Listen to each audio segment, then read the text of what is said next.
unfortunate event of having to find my father had passed away, and I had to go into the room, and I went through all these feelings, and it's been almost 2 years, but it's taken me that long to write this, but this is basically stemmed from the poem. It's called Morning of Morning.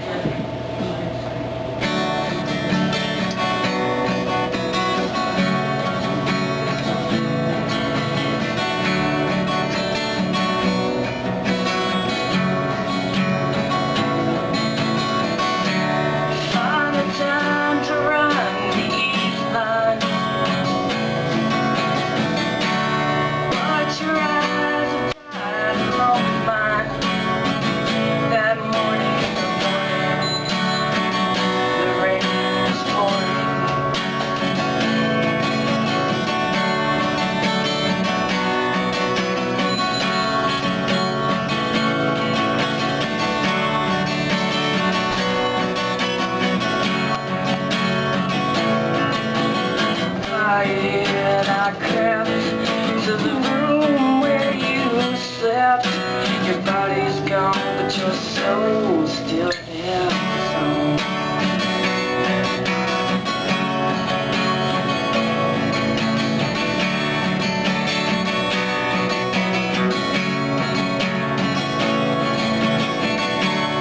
I'm angry that you were taken without warning. So sacred, but I know you made it. Wherever the soul's dream will go.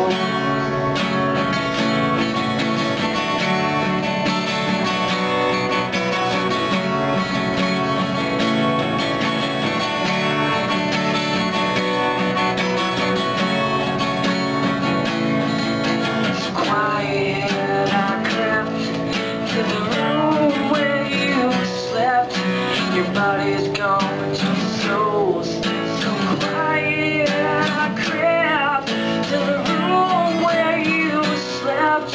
Your body's gone, but your soul still lives on.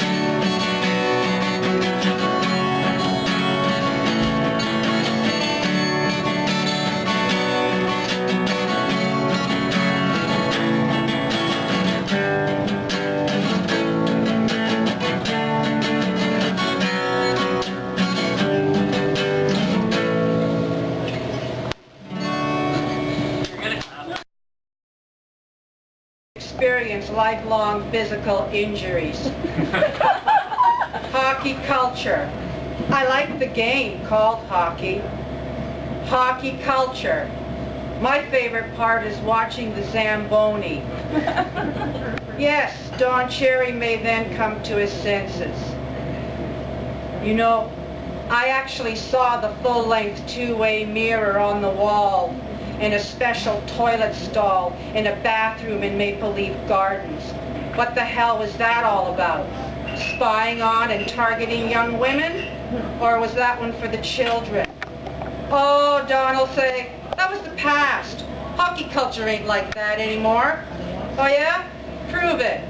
If we still have the likes of you, Don Cherry, spouting and puffing, I have to wonder. I never have been, never was, not am, and never will be impressed with hockey culture. I don't like beer-gutted, beer-burping, violent, unfit specimens of men who think they are athletes. When it comes to ice and skates, I like the speed skater. Now there is an athlete.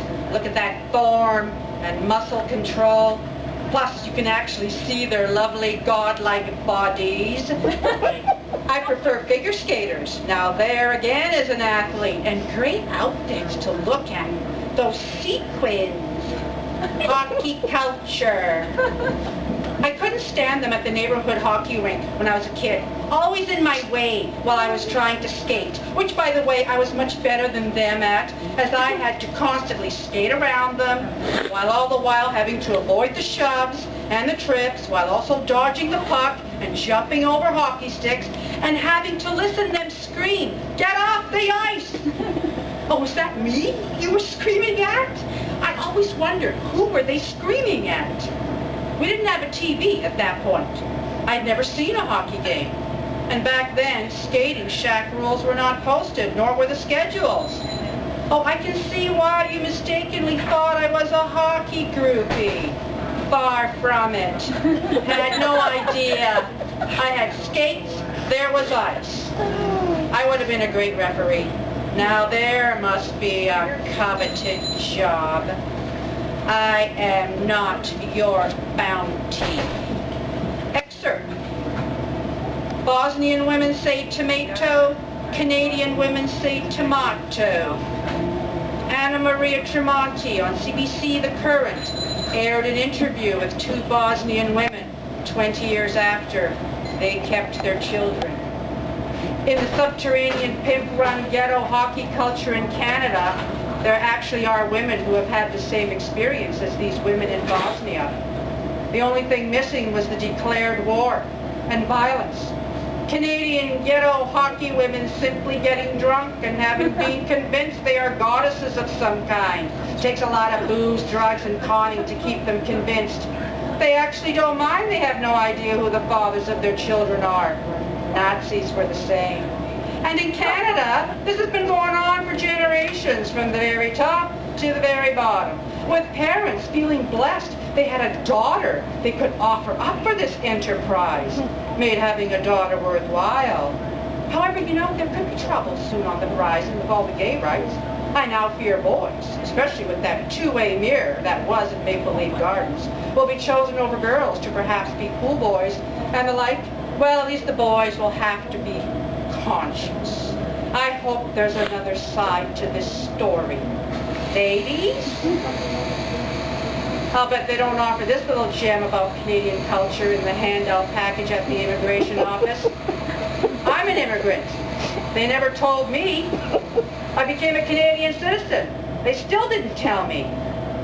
I imagine the great Canadian Don Cherry's comment to that would be, well, that's because it's a secret. Yes, Dawn, we know it's a secret, but it's no secret that it would be the only way someone like you would be able to get laid, now wouldn't it? You're ugly enough. So what's the problem, Dawn? Scared the women might see the size of your hockey stick? Attention, newly arrived female immigrants in Canada. The horror you may have experienced in your war-torn homeland is actually viewed as a team sport in Canada. The good thing is that you would be made unconscious during the attack. The violence only occurs after the fact, should you ever question or wonder about what happened to you. Oh, I can already see Don Cherry spouting. That woman has to be shut up. How typical of your culture now, isn't it?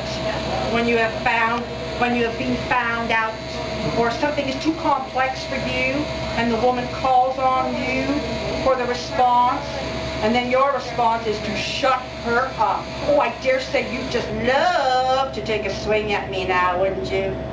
It might be a little too complicated for you. Careful. I'm not the woman in white, and nor am I the woman in black and red. Go ahead, run to your beer, Burpsy Dawn. Could you drink a little more? Faster? Pass out as fast as you can so we don't have to listen to you.